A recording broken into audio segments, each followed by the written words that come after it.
What's up, everybody, and welcome in to another edition of The Sit Down, a crime and mafia podcast. I'm your host, Jeff Nadu. Hope you're having a great day. We are back another week, another sit down. I am now 1 year older. I'm 32 years old. Had my birthday on Saturday. It's kind of a great way to start the show, right, BlackJack? Sure is, buddy. Happy birthday. Thanks, man. Appreciate that. Yeah, middle of the summer. We're ending, kind of the basketball season here in a couple of weeks. Football's on the horizon. I've always felt like, and I think we talked about this on a show like maybe last week, where once you get to like July 4th, my birthday, July 10th, you kind of start looking towards fall, right? As you kind of just, I think, kind of pattern your mind to like, hey, I'm ready for not to be 95 degrees every day. And like, what sucks, Blackjack, once you get older and you're like, unless you're like super skinny, you don't really deal with it. Even like at my svelte frame I am now, I still deal with this. But like, I always hate when you're getting ready to go out somewhere and you like walk out to your car and you sit down in your car and it's really hot in your car. Oh, yeah. Like by then you're sweating. It's like, I don't really like that. I guess I need to get one of those remote starters so I don't have to deal with that. But, I just don't like that. So give me fall. Give me 55, 60. I'm good with that. Is there a place on earth where I can go where it's like that? There's got to be somewhere. Like, Sure there is. It's just, I don't know if you're going to get it year round, but I always like that kind of Northern California weather in the fall. It's like 72 during the day, like 52 at night, kind of a little bit of both worlds. You can go short sleeves during the day and then, get a little chill in the air at night. I like that. well, if anyone can, and again, there's always people out there that can recommend things. If you know of a place on earth that it doesn't matter where, it never gets above 60. Like that's my kind of place. Like I'm good there. Like I'm good with it. Just, if it gets cold, that's fine. I don't mind being cold, but, and I'm sure a lot of people just say like, we'll go to Siberia. It's never warm there. But then again, with global warming, who the hell knows? But we're back. We're better than ever. It's time for another show. And we got another good one today. The last 2 weeks, at least this week and last week, well, matter of fact, for the last couple of weeks, we've talked about some very violent people. Crazy. Yeah. I mean, we went from Kabani Savage to Anthony Casso, who, pretty much one of the biggest lunatics ever. And now we're going to talk about probably, if you ask, people in mob circles, there was not a more violent group than the DeMeo crew. Anytime I talk about violence in the mafia, Roy DeMeo is always up there. And we're going to dispel of a couple of rumors today, I think, in this show. Obviously, we're going to talk about who Roy DeMeo was, who his crew was. And I think one of the things that I've always found interesting about Roy DeMeo was he's one of those guys that, did he make a lot of money? Yeah. Did he kill a lot of people? Yeah. He's one of those guys that we talk about where you want to be an earner and you want to be a leg breaker. He could do both, and it's what made him powerful. But I think one thing that I learned, and I think what all of you will learn, is that no matter what Roy DeMeo did, it never seemed like he was ultimately that respected in power. And I think a lot of it had to do with the family that he was in and the time that he was kind of at his height, just because Paul Castellano didn't really respect anybody, it seemed like, especially if you were a leg breaker. But we'll also get into a little bit. This is the episode we're going to talk about Richard Kuklinski a little bit. And we're going to dispel finally that Richard Kuklinski was not in the mob. He didn't do mob hits. He had no connection to the mob. And we're going to dispel that rumor today. I know you've been looking forward to that because that is probably one of the biggest urban legends that drives you up a fucking wall. Yeah, I'm kind of done with it because it's like anytime I bring up like who is a grizzly killer, it's like who is a mob hit. It's like Richard Kuklinski. Someone mentioned Richard Kuklinski. It's like he wasn't in the mob every time he does. Jeff just tags me in a reply. I'm like, oh, this is going to be Kuklinski. Yeah, because it's like, it just gets old. It's like, and look, I get it. Like, there's a lot of, like, this business, like the mob history thing, there's always a lot of people that spread misinformation. And look, occasionally, you'll find something that isn't true. But like, Richard Kuklinski didn't kill Joe Gallo, Carmine Galante, Albert Anastasia, and then Roy DeMeo. Like, it didn't happen. Like, never. So we'll get into the connection that Roy had briefly with Richard. Before we get into Roy DeMeo, I did want to touch on something that kind of crossed my desk the last day or two. So BlackJack, I put out a tweet on the sit down account. I think it was Tuesday. And I talked about kind of how, one of the big talking points in America right now is violence in cities, right? We hear about New York and Chicago and all these different places. And I put out a tweet that I wish these guys were still around because I feel like crime would be at a much lower level than it is. And I put up pictures of like the Gotti crew and Salerno and these guys. And, some people like took it literal, and they're like, yeah, God forbid we don't have murderers and extortion people out there like those guys. And it was really just a broad thought that, and again, I'm not sure it's that hard to understand. The truth of the matter is, BlackJack, when people like Tony Salerno were around and John Gotti and all these different crews, I'm going to go ahead and guess that most of those neighborhoods that those people frequented were some of the safer in New York. I think it's fact, frankly. Those areas of Manhattan didn't have drug addicts walking down the street everywhere and, people robbing people. It just wasn't happening. That was more the connection to the tweet. Again, you're always going to have people that, my great grandpa was extorted twice by DeMeo people. It's like, okay, well, maybe, but the all in all tweet was, and I think you could agree, New York was, I think, safer with the mob around, and I think it would be today as well. Yeah, I mean, this just goes back to your general, not you, the royal you, your general view on crime and the mafia's role in crime. Obviously, were these guys criminals? Yes, they were. However, they were not criminals that had an impact on the general public. Okay, these guys weren't out there committing random acts of violence. They weren't holding people up on the street, right? They weren't doing a smash and grab at a liquor store. And also spare me the meta theory of, well, if the mob is doing this, then it impacts society in this way. I get it, right? I understand what they're doing is illegal. I get it.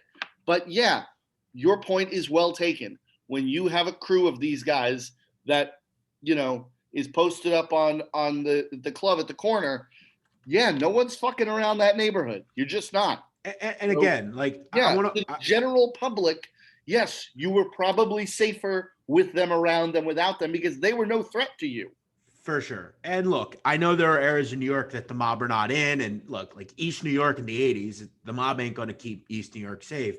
But for the most part, I do think they had and look, I think there's a lot of distortion with the mob where, like, I don't believe in every neighborhood they're actually extorting like family-owned business.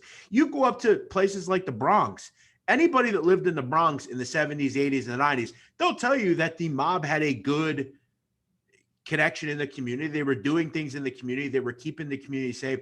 Arthur Avenue, places like that, Belmont, those areas of the Bronx, they're totally different now. And a lot of it has to do with, the folks and the community that are there, the family, a whole thing that's all gone. And it was really just a general thing. But again, with Twitter, we always have people that take a lot of things literal. But let's get into Roy DeMeo. That's our topic today. Should be a good one. Roy DeMeo on the sit down. Roy Albert DeMeo was born September 7, 1940.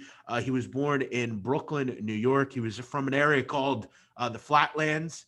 The Flatlands are an area just north of Sheepstead Bay in South Brooklyn, really kind of right near Marine Park, Mill Basin, just east of Midwood. So, Roy was from South Brooklyn.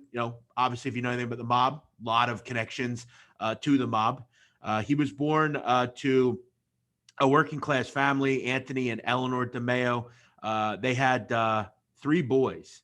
And Anthony DeMeo, Roy's father, was a hardworking guy. He was a laundry company delivery man. He delivered linens and things of that nature. His mother, Eleanor, just kind of stayed home and cared for his family. I meant to say 5 kids, not 3 kids, 5 kids. Roy, growing up, was BlackJack overweight. He was teased a little bit, something that I think kind of shaped him into kind of the bully he would become many years later. He would be teased as a kid, kind of the way we talked about with Tommy Patera. Kids get teased. Sometimes you're the kid that gets teased. You kind of embolden yourself eventually to not get teased. But Anthony DeMeo, Roy's brother, would protect him as he got older. And Roy really looked at Anthony as his, older father figure. His dad was working a lot. And, Roy realized that, Anthony was someone that he could idolize. Anthony was a good guy. He was a bit older than Roy, and he would protect him. In 1951, at the age of right around 10, 11 years old, Roy's brother gets shipped off to Korea. And Roy gets terrible news. Roy's brother, Anthony, is killed in combat. And the family obviously took it hard. They came and knocked on his door. And, I think for a young Roy, especially at that age, you're growing into your adolescence. You obviously want good role models around you. And Roy's brother really was that. And it's really something that I think shaped Roy DeMeo into kind of the person that he was. He became emboldened. He became kind of a different person. And look, we see that in every walk of life. When a family member to that level dies, BlackJack, especially at that age, you're kind of shaping someone that might go a different way. Yeah, it's really tough, man. I mean, you've got a brother who you're close with, and then to, have him killed in action, on the other side of the world. It's one of those things. It's like you said, it's a formative experience on a young 11-year-old Roy DeMeo, as it would have been on any of us. It's just one of those formative experiences that is going to, I'm not gonna alleviate him of any blame for what he became and say it's because his brother was killed, but it certainly is one of those things that it's just another domino that falls on the way to Roy DeMeo becoming who he becomes. Yeah, I mean, we always see things that shape people, and this is something that really shaped Roy DeMeo. Around the age of 15, Roy starts kind of getting into trouble. He does a complete 180. He becomes the bully instead of the bullied. And look, Roy had some scores to settle for sure. One good thing, though, is he gets a job. He starts working at a local grocery store. Actually, at one point, worked as an apprentice to a butcher, and starts delivering groceries around the neighborhood. Good thing about delivering groceries, this is the 1950s. This isn't we're gonna ride scooters and cars around. Roy was pedaling a bike around, started to lose weight, get into shape, becomes kind of a svelte guy, and starts making a lot of money. It was said that at one point Roy was making $100 a week delivering groceries. He was delivering way more than everyone else, and in the 1950s, that's kind of equivalent to like $1,000. So at 15, Roy was making money. Roy would obviously get smart with it. He realized that he could dole out money to his classmates and make some money out of it. So in the late 1950s, he becomes a loan shark in school, starts giving money out, getting money back with interest. And that was his first real jump into some sort of petty crime. He would never have trouble collecting. Obviously, he was a tough dude. He had a pretty good reputation. In the late 1950s, he graduates high school. And by that point, BlackJack, he has a Cadillac. This guy's making money. And in 1960, he meets a beautiful woman in Brooklyn, Gladys Britton. They get married, and Roy's just 20 years old. But Roy would also get some more sad news, and this would again shape a young Roy DeMeo. Look, 20 is young, as we know. It's not 10 or 11, but it's still pretty young. Roy, by this point, lost his brother, as we said.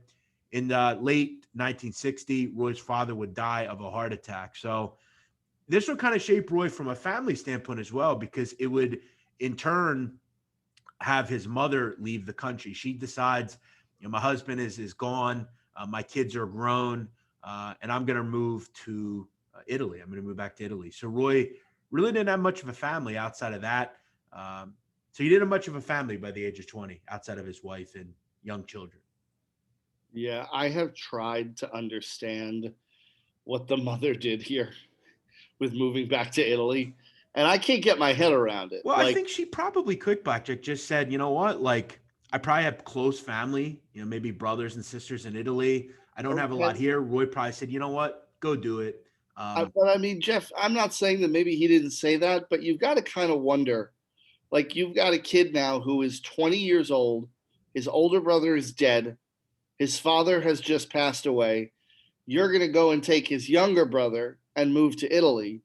Like, this dude is on his own. And literally, if you're not having thoughts, if you're Roy DeMeo, like when the lights go out at night, if you're not sitting there thinking, you know, no one's going to take care of me but me, right? Like, that's got to be the predominant thought in his head. Like, he can't count on anybody.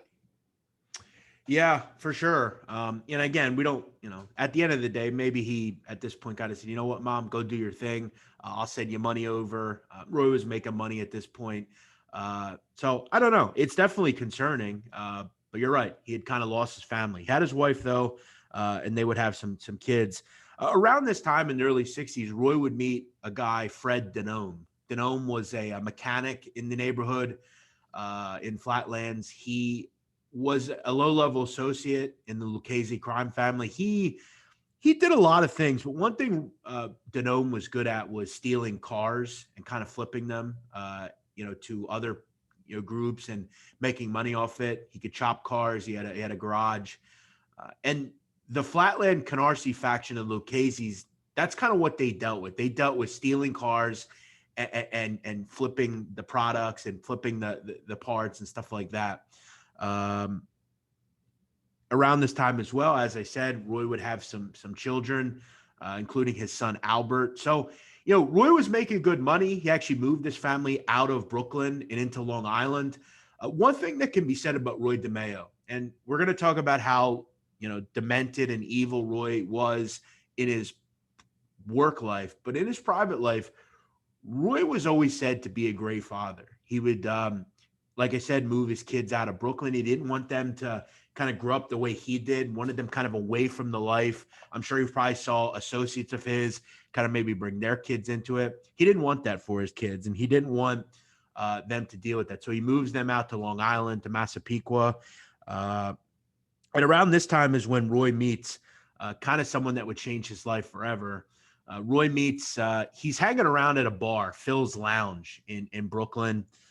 Doing some low-level things, but making money. He had a good loan sharking business, and that was key. He begins kind of dealing with some of the customers at Phil's. This is where he meets a guy, Nino Gaggi.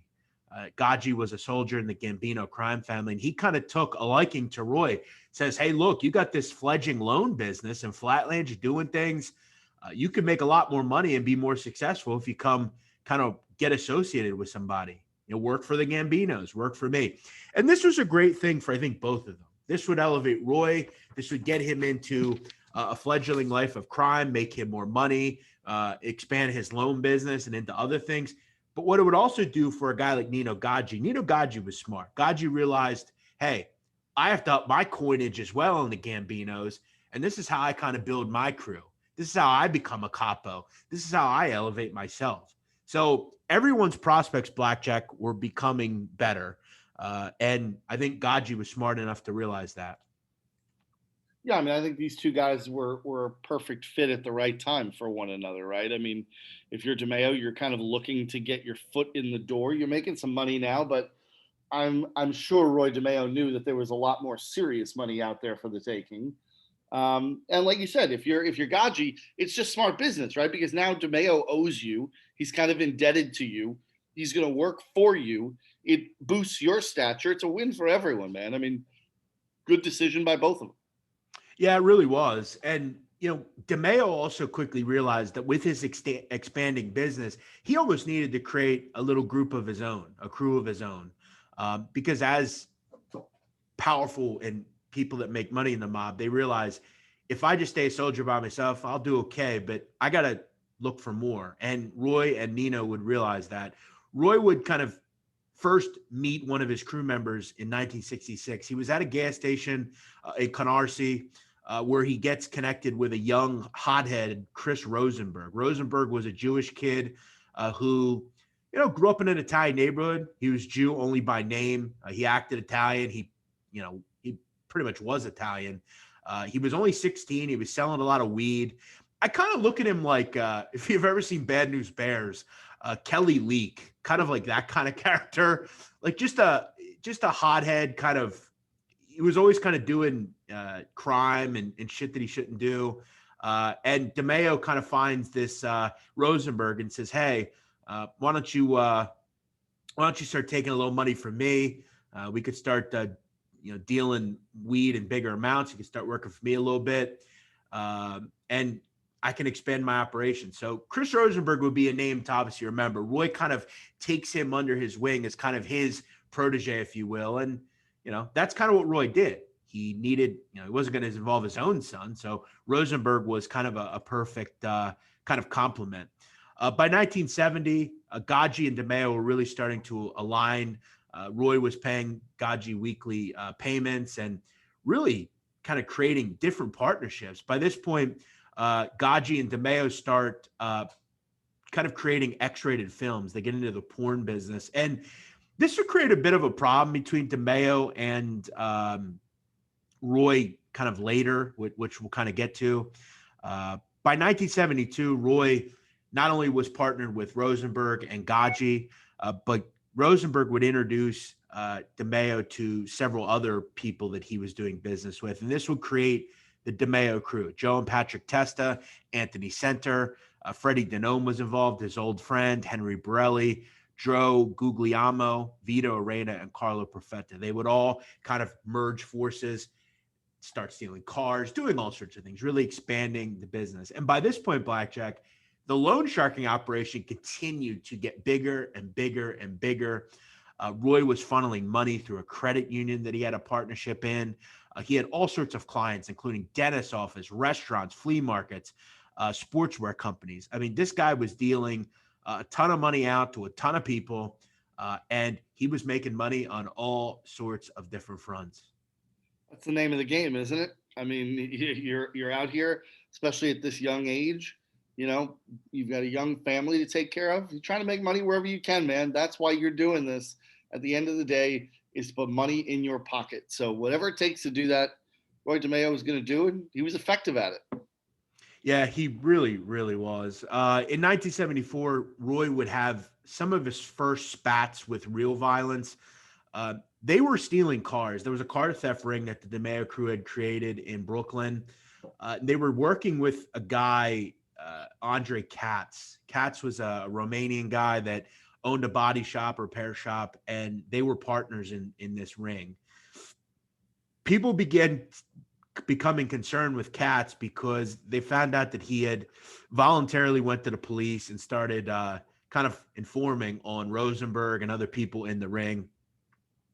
The problem for Katz was Roy had a connection in the auto crimes group at the NYPD, and he tells DeMeo, "Hey, look, Katz, he's a rat. He's going to start informing on you. You got to get rid of him." So Roy would order Henry Borelli, one of his crew members, to kind of put all this in motion. One thing they realized about Katz was he was obviously, like many of us, very infatuated by women, and women can weaken knees, as they say. Roy and Henry Borelli would find a woman, Babette Questel. She would kind of lure him to a hotel.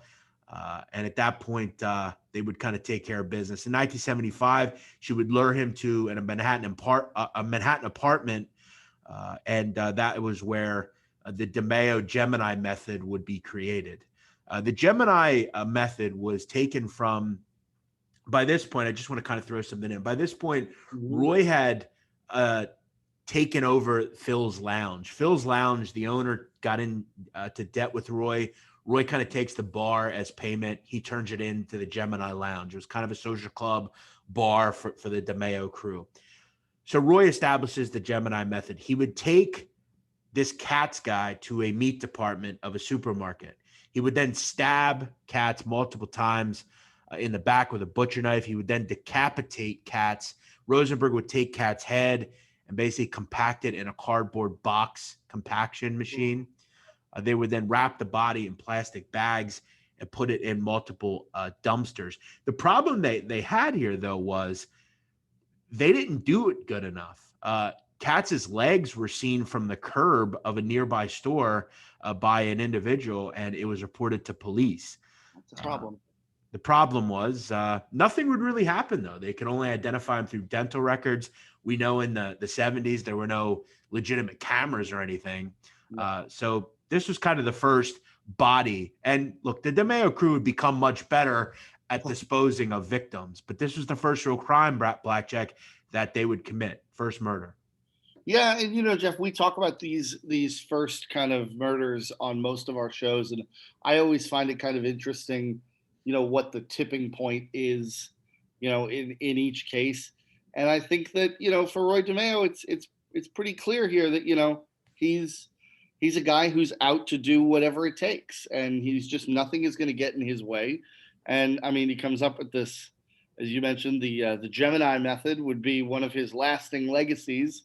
His particular style of body dismemberment, which maybe tells you more than anything else what kind of a guy Roy DeMeo was.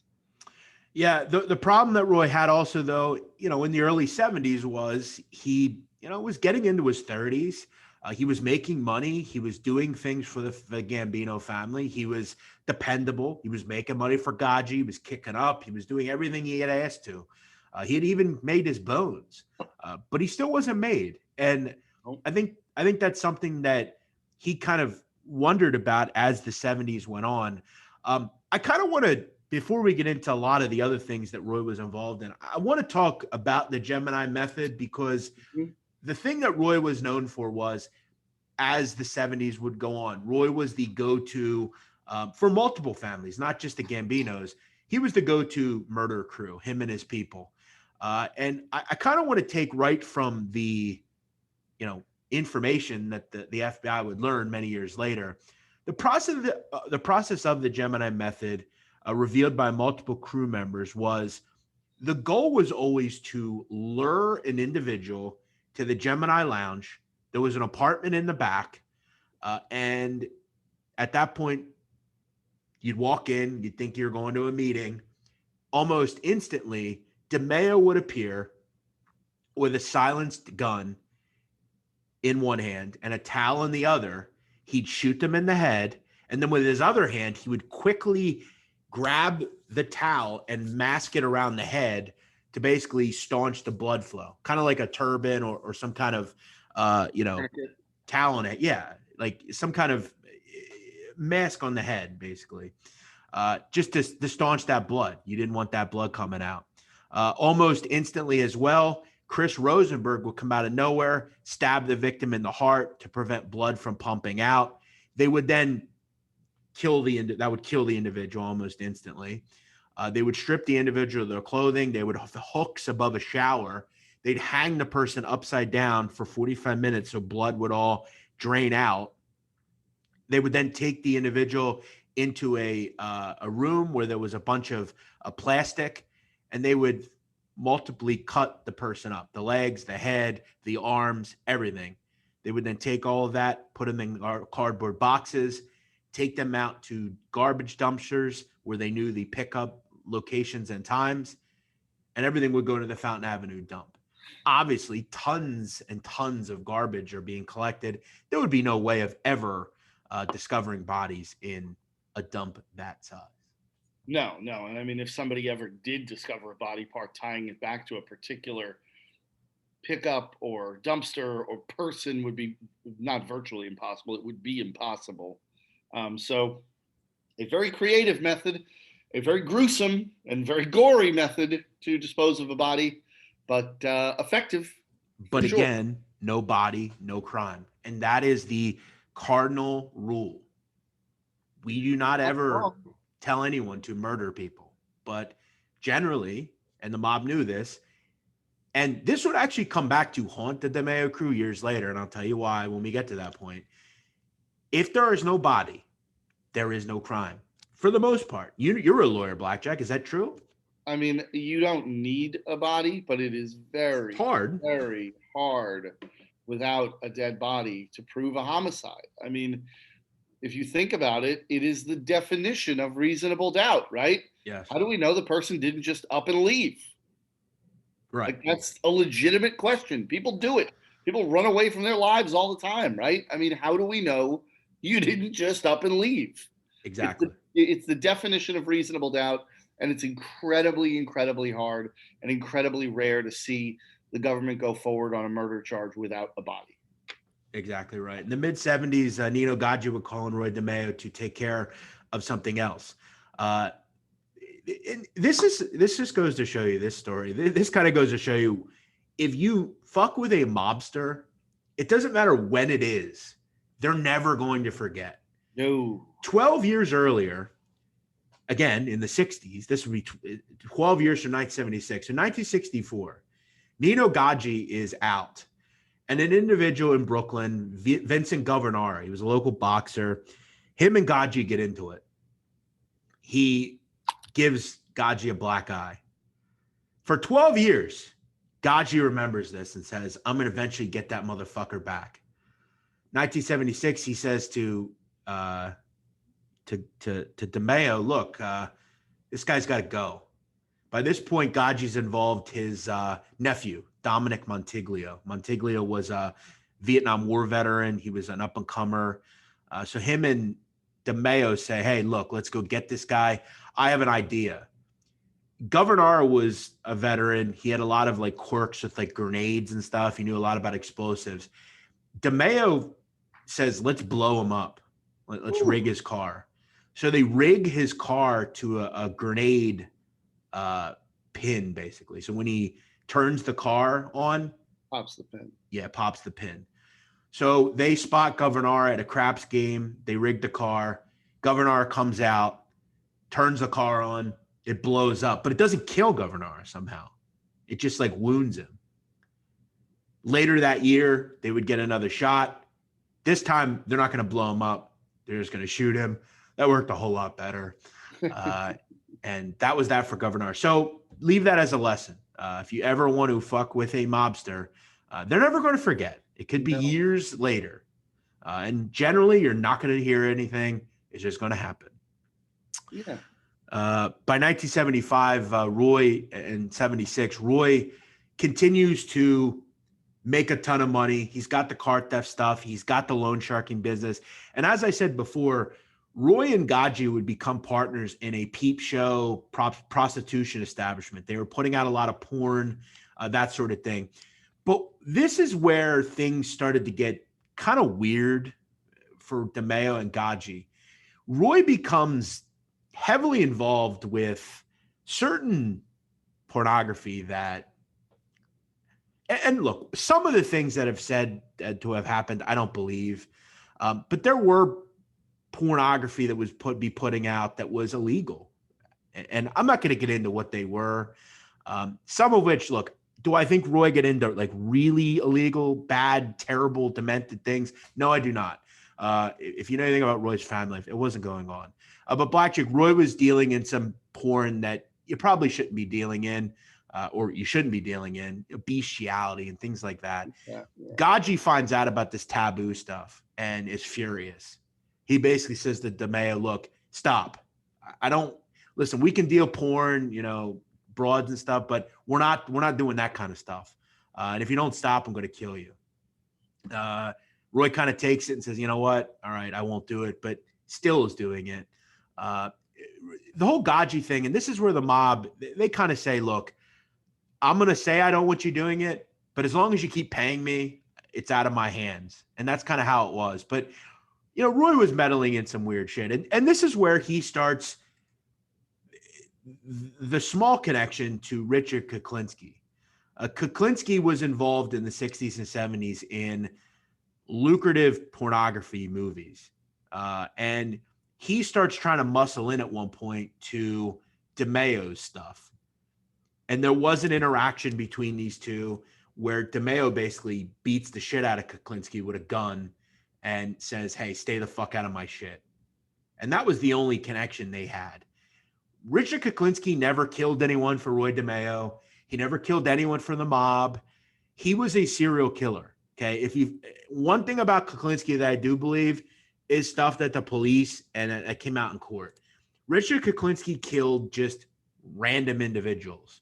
If you looked at him wrong, he would kill you. He would stab people with needles that had AIDS in. Like he was a weird dude. He was a demented dude. He was a serial killer. He was no different than Gacy or all these guys.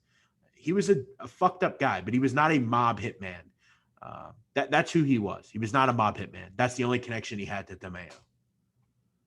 Yeah, I don't understand the people that are obsessed with Richard Kuklinski as being related to the mob in some sort. I mean, I know Kuklinski has said it in the past. He's tried to make the allegation, but Kuklinski said a lot of crazy shit.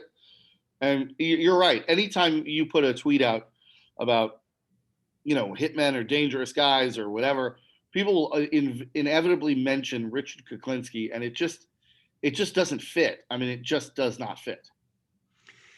Yeah, and then Kuklinski would later talk about how he killed, hundreds of people, and he used all these different methods. And look, did Richard Kuklinski kill with cyanide and stuff? Yes, for sure. But again, he did not kill for the mob. He would say years later that he was at the Paul That's the opera. Castellano hit, and like all this different stuff. And look, the information that they put out in those Iceman tapes where the psychiatrist interviews Kuklinski, Yep. like that's interesting shit, but most of it's just not true. Richard Kuklinski was a manipulative liar. He lied about a lot of stuff. So yeah, that was his only connection to DeMeo, and it was a very brief one. By this point, though, in the 70s, DeMeo would start to be kind of rooted around by the feds. The IRS starts looking into some of his income stuff with some of the stuff he had with credit unions that he was a part of. They would also start looking into his auto theft ring and that sort of stuff. But by the late 70s, DeMeo starts to get kind of irritated. He wants to be made. He wants to take, obviously, the fact that he's powerful to another level. He is doing a lot for the family, and he wants to be compensated for that. He wants to be made. It's pretty simple, right? Yep. But the books were closed. Carlo Gambino didn't have them open. Castellano was kind of towards the end of Carlo's life. They were both pretty integral in making decisions for the family. And they almost, in a way, especially Paul, looked down on people like DeMeo. DeMeo was the grunt, right? He was the guy that killed people. And we're not going to really make him. Maybe at some point we'll do it, but he's got to give us a real reason to. In the fall of 1976, Carlo Gambino would die of natural causes. Paul was named boss. Now, for Gaggi at least, Gaggi liked Castellano for the most part. He knew that he would be elevated, and he was elevated to capo.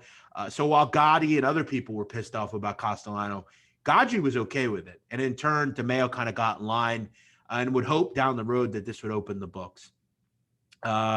But as we know with Paul, sooner or later, people would really get sick of him because of his white collar nonsense and, the fact that he looked down on people like Gotti and Roy DeMeo.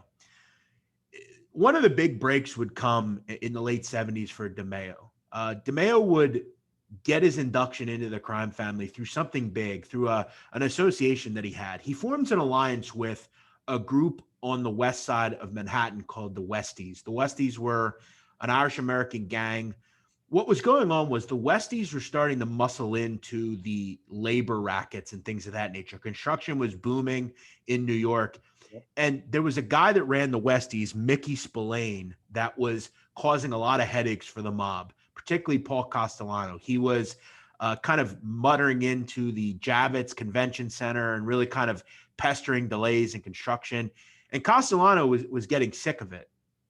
So DeMeo kind of, through Gaggi, kind of broker an alliance between up-and-comers in the Westies, a guy called Jimmy Coonan that wanted to become the boss of the Westies and kind of create an alliance with the Gambinos. There was one problem, Spillane.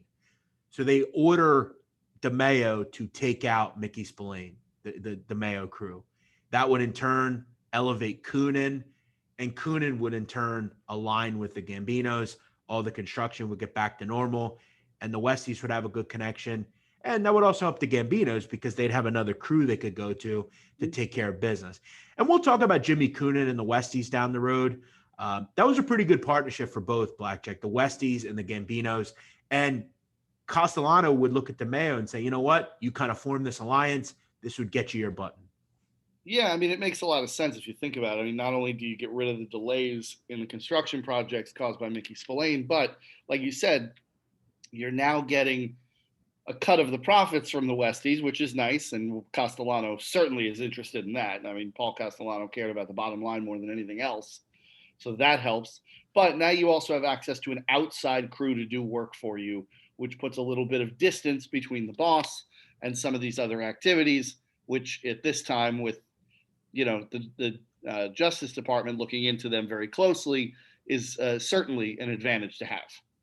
So when we're getting into 1978, Roy has it all. He's got money, he's got power, he's a made man in the Gambino crime family. He's the go-to hitman for the group. And, he was an important part of that family. It's that simple.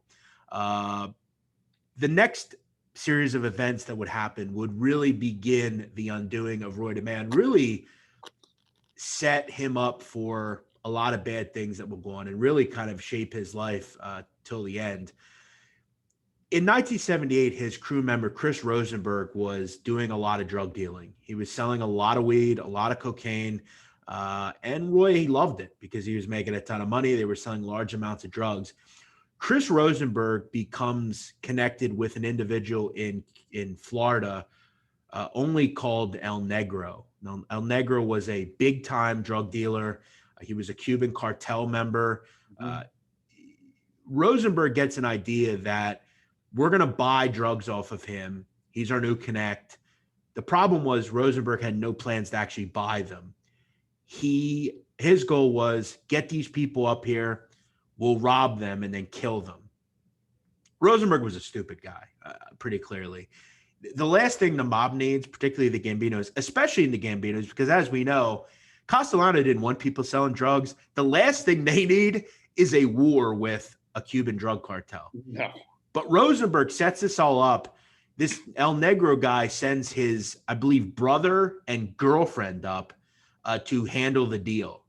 Rosenberg kills them, and this gets back to the Cuban guy. And obviously, he's furious.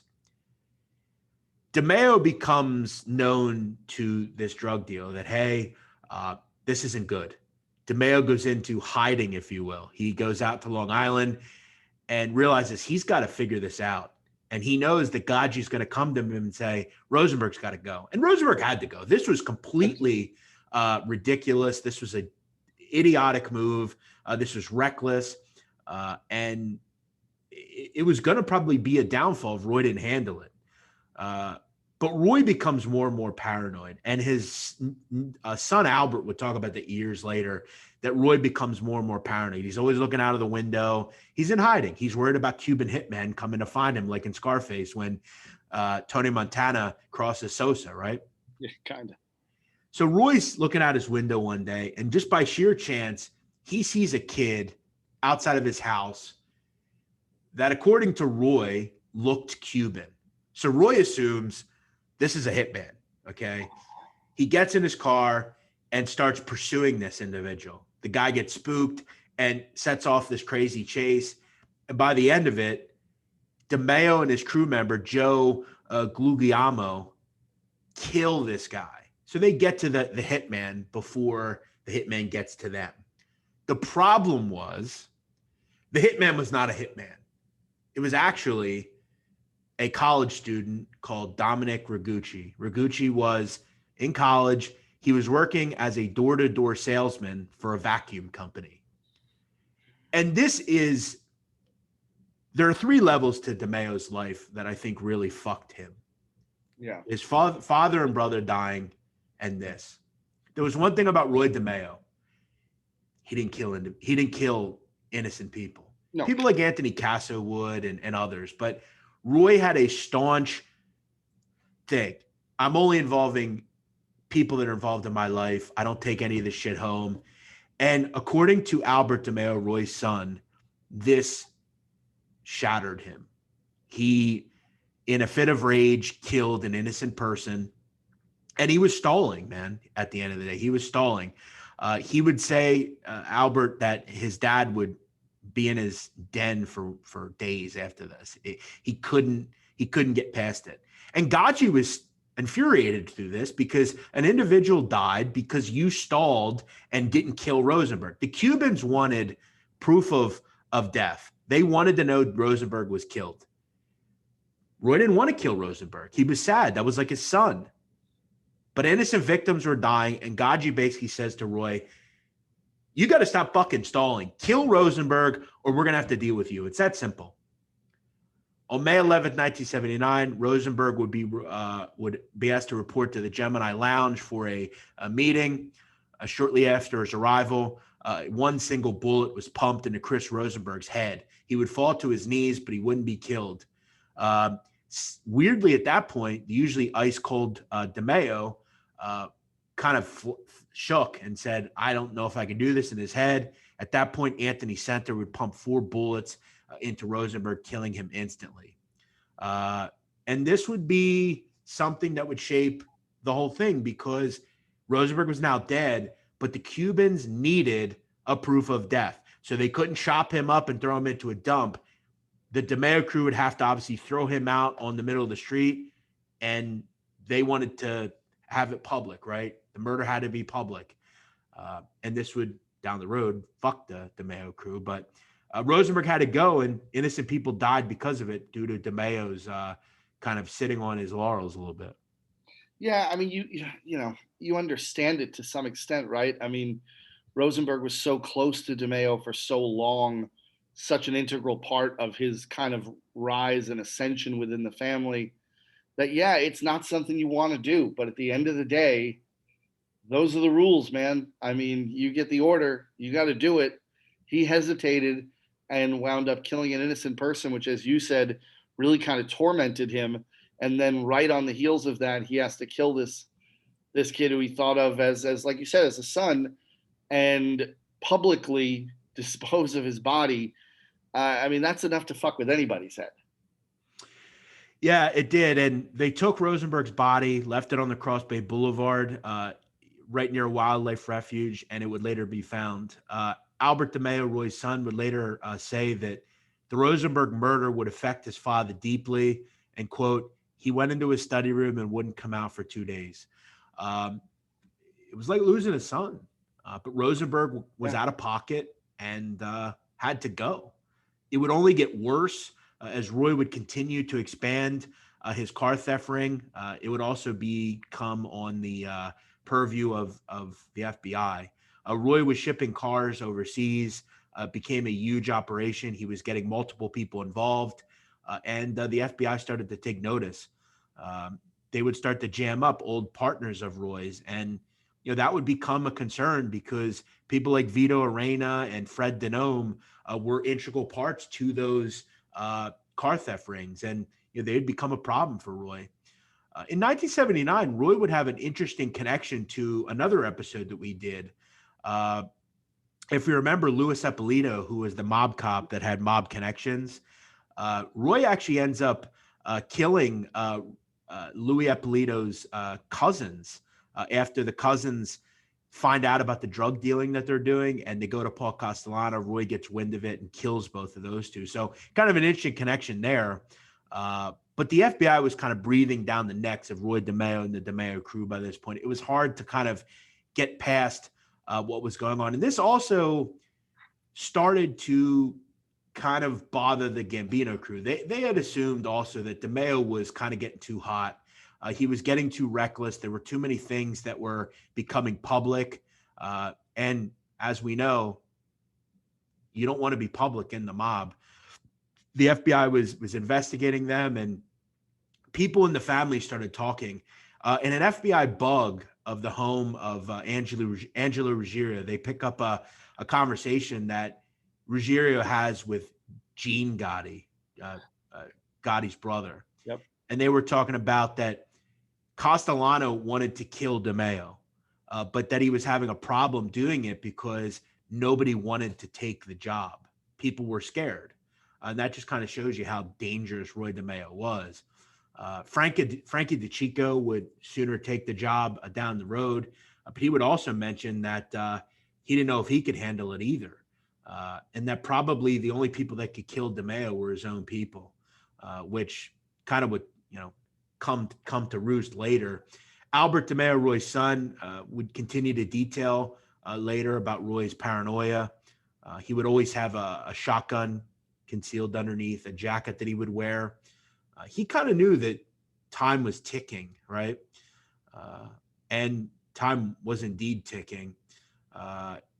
In 1983, Roy DeMeo was summoned to a meeting at a crew member's home. His family would expect him that night. He would never show up, though, and that was not normal. Roy's son would discuss later that he would find his watch, wallet, and ring in his study room, which was not normal. And his Cadillac would be found 10 days later on January 20th, 1983, in the parking lot of a boat club in Brooklyn. The car was towed to a nearby NYPD detective spot, and his body was partially found in the back of the trunk. Roy DeMeo had multiple shots in his head and in his hand, which would ensue that Roy would try to put his hand up and try to fight. And at that point, the killers would open fire on him. It was a pretty brutal murder, but it had to happen. The DeMeo crew had realized, Gaji had realized, look, this guy's too reckless at this point. He's doing things. People are committing crimes under him. He has no control of anything. And the FBI is breathing down his neck. And people would find years later that the concern was Roy DeMeo could not possibly stand up to the stolen car ring. They knew the FBI was breathing down the neck of Roy, and the family members started to get worried. Roy became disposable, BlackJack. It's that simple. Yeah, I mean, we've talked a lot about other guys and kind of their paths to downfall, and you can see it very clearly with DeMeo, right? I mean, first, he didn't have control over Rosenberg. The Rosenberg thing was an unmitigated disaster, getting fucked up with a Cuban cartel. That can't happen. Then the hesitation to kill Rosenberg leads to another high-profile death of a civilian. Then you're moving these cars, and they're moving cars, Jeff, at a massive rate in and out of the United States, shipping them internationally. That's going to draw attention. The drug dealing is still going on. He's got IRS problems. I mean, there's just a swirl of trouble over the head of Roy DeMeo that, they just can't tolerate. I mean, they simply can't tolerate it. So the person that fucked DeMeo was the kid he met when the kid was 16. Rosenberg was the problem. Yeah. Rosenberg was not Italian. Rosenberg was an outsider for the most part in that group. And ultimately, really everyone in the group stayed in line except for Rosenberg. Rosenberg fucked them. And again, this is what the Gambinos had always talked about. This is what drug dealing gets you. You start interacting with people that are not part of our life. You go off the deep end. And most of this was because of Rosenberg's transgressions. But Roy had a connection to him. It was like a son. He was like a son. In 1984, a Colombo crime family soldier, Ralph Scopo, would be overheard talking to an associate about DeMeo and why he was killed. According to Scopo, they had merely suspected he would also not be able to stand up to any legal issues that he would have. So it wasn't that he was just reckless. I think at the end of the day, they were in belief that he wasn't going to cooperate. And that's something that, interestingly enough, I think the problem that Roy DeMeo had was he a demented, evil guy? Yes, but one issue that you have, if you're a demented, evil person, but you also have compassion, that ain't going to work. You need to be a cold, callous individual, someone like Tommy Patera. It's just that simple. And I think they worried that Roy was not soft. I'm never going to call Roy DeMeo soft, but I think there was a question of could he stand up to some of the charges? And by that point, with all the other stuff, as you said, it was just time for him to go. In 1984, the FBI would, as we know, is a very public case. They would indict not only Paul Castellano, but 23 other defendants, including every member of the DeMeo crew, Nino Gaggi, and as I said, Paul Castellano. All the charges there would be a huge amount of charges, auto theft, racketeering, murder, drug trafficking, all sorts of stuff. And Castellano would be indicted for killing Roy DeMeo, as a host of other things. He would never see trial, though. As we know, in 1985, he was killed outside of Spark Steakhouse, which was ordered by Gotti.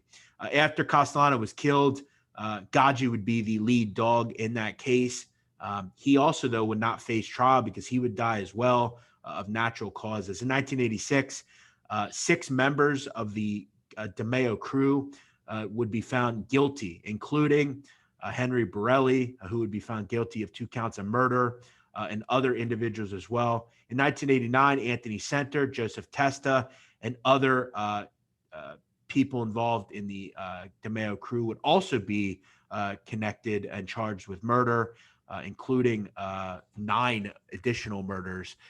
And Testa and Center were given life sentences plus 20 years for racketeering and murder. The prosecutor in this case had an interesting quote. He said that the Roy DeMeo crew is the most violent crew ever prosecuted in federal court, as far as my knowledge, and suggested that Roy DeMeo was engaged, quote, in wholesale slaughter. Whew.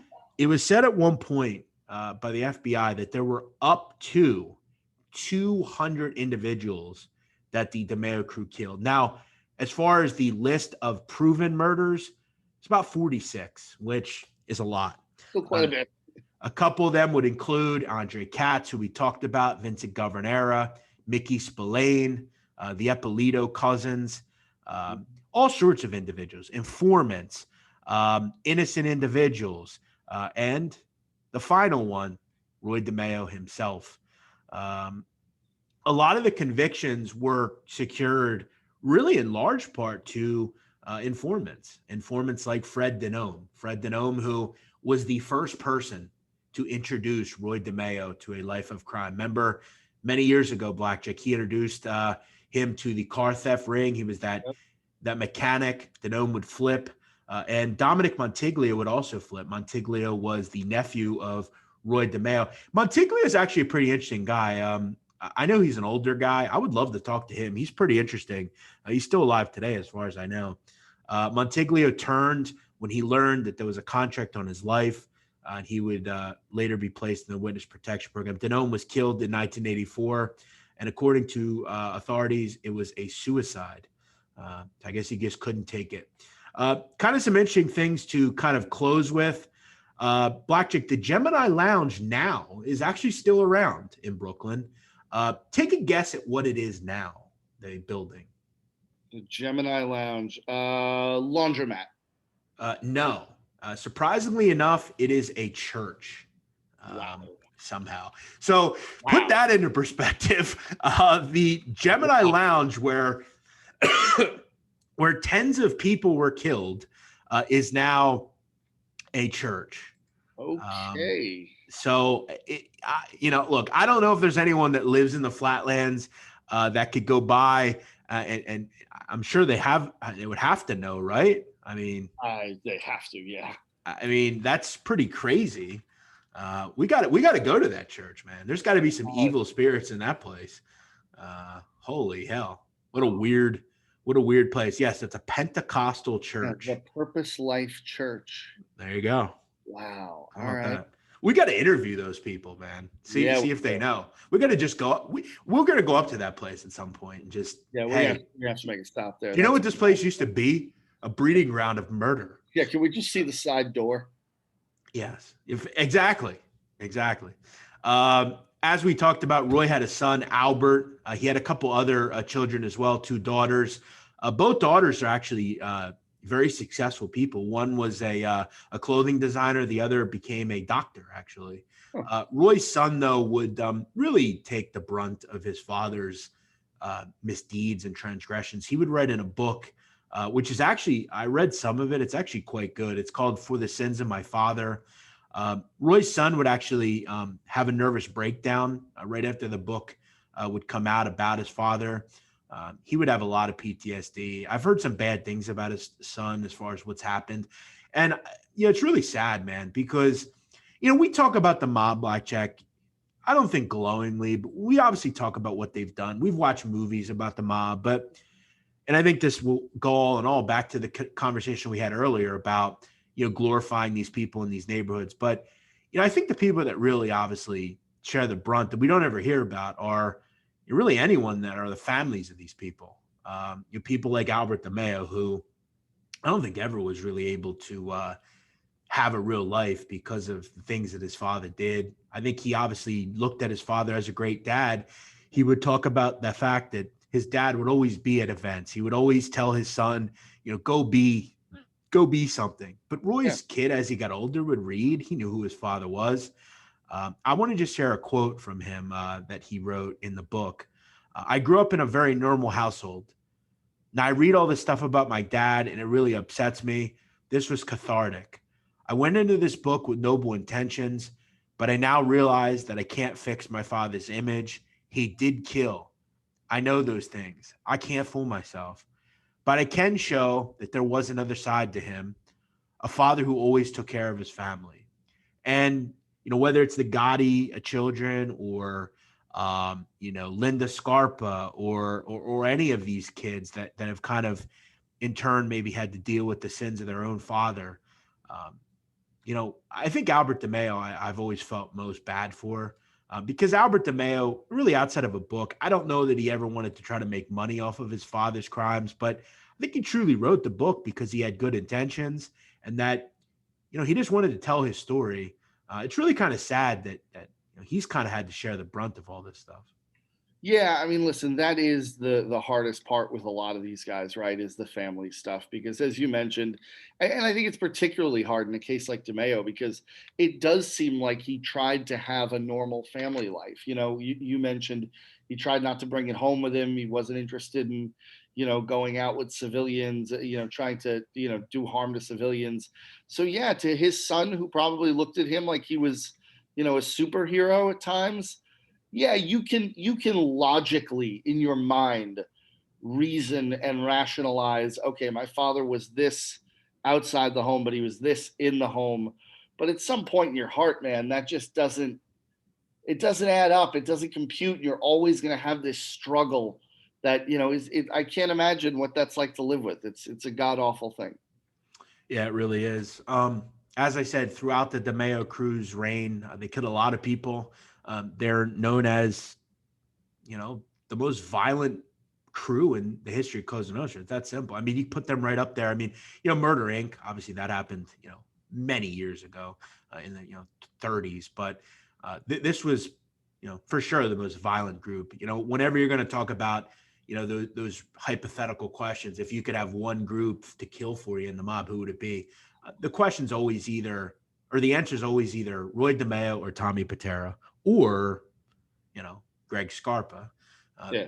We've done some, the last 4 weeks have been very violent. These are the violent we need episodes. a turn. We need something that's a little lighthearted. Well, we're talking about the mob, so there's not really much of that. Interestingly enough, do you want to hear about some of the people and why they were killed in the Gambino crew as we wrap up? Sure. All right. There were some good people that should have been killed that the DeMeo crew killed. A couple of them were, people that were informants, and we can question whether they were or not. In 1978, the DeMeo crew would kill an individual called Michael DiCarlo. DiCarlo was ordered to be killed for, according to Lucchese Capo, raping a young boy. He was shot, stabbed, and beaten by the DeMeo crew. His body was dismembered. He should have been killed. So there's one person that was killed. Joseph Coppolino was killed and stabbed by Roy DeMeo after he was suspected of implicating DeMeo in a 23-ton marijuana shipment.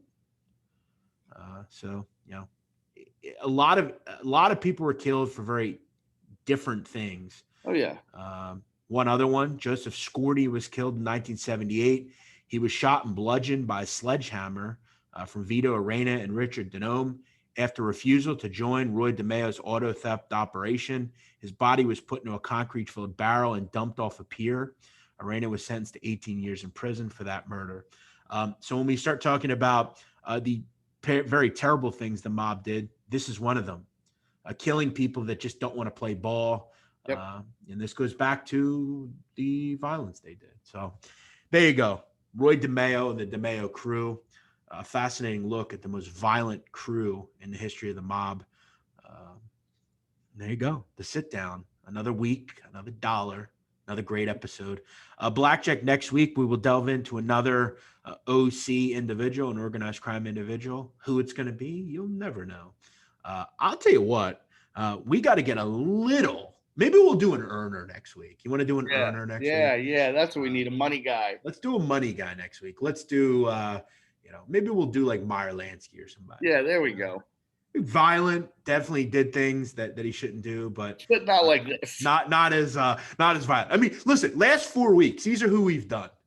Okay, Gregory Scarpa, Cabani Savage, Anthony Casso, and Roy DeMeo. Yeah, I mean that's the Mount Rushmore of death. I mean, how many people did they kill? All 4 of them combined. 1,000 people, maybe. It's got to be close. Yeah, pretty nuts. So, all right, there you go. BlackJack, great stuff as always. Thanks to everyone for listening. If you enjoy the show, you like what you're hearing, and you haven't subscribed, what the hell you wait for? Subscribe. Please tell your friends. Tell people that you think might enjoy this show. We're trying to grow this thing. We're trying to get as big as we can. Leave a subscribe. Make sure you comment and give us 5 stars on iTunes or wherever you get your podcast. I'm the big man on campus, Jeff Nadeau. He's BlackJack Fletcher. We'll see you next week here on The Sit Down.